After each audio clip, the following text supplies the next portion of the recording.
Un état d'angoisse dans le renseignement extérieur algérien.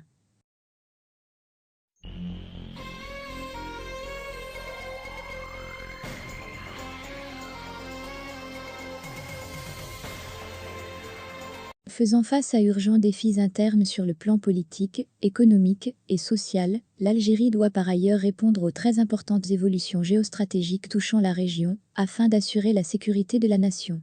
En effet, notre pays est soumis à de dangereuses manœuvres hostiles à sa frontière ouest avec le Maroc, tout comme Alger s'inquiète de l'enlisement de la crise politique en Tunisie, ainsi que de l'instabilité sécuritaire en Libye et dans la région du Sahel. Le renseignement est une activité stratégique décisive pour la défense et notre sécurité nationale, et un atout essentiel pour détecter, prévenir et entraver les menaces contre l'Algérie et ses citoyens. Un des rôles des services de renseignements extérieurs est de repérer et de contrarier, hors du territoire national, les activités hostiles dirigées contre les intérêts de l'Algérie, dans le but d'anticiper leurs conséquences, d'en informer les organismes concernés et de fournir une synthèse des renseignements recueillis. Or, il s'avère que la Direction de la documentation et de la sécurité extérieure, DDSE, une des branches des services secrets algériens, souffre depuis plusieurs mois d'une grave crise interne à cause de l'incompétence de ses responsables.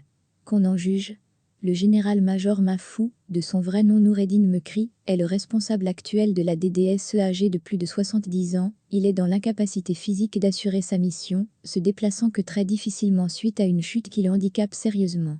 Le deuxième responsable de la structure vient d'être recadré par la plus haute hiérarchie militaire suite à des manquements répétés et à la transmission de nombreux rapports erronés. Le lieutenant-colonel Ramel Amira Ditarek, qui avait été parachuté à la tête de l'antiterrorisme au sein de la DDSE, a été, selon nos informations, radié de l'armée.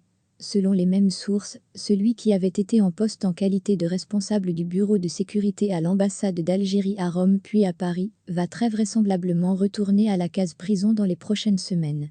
Rappelons que le désormais ex-militaire Amira, très proche de Sebou Bouteflika, avait déjà séjourné en prison militaire à Blida avant d'être réhabilité, grâce aux relations entretenues par sa famille avec la haute hiérarchie militaire.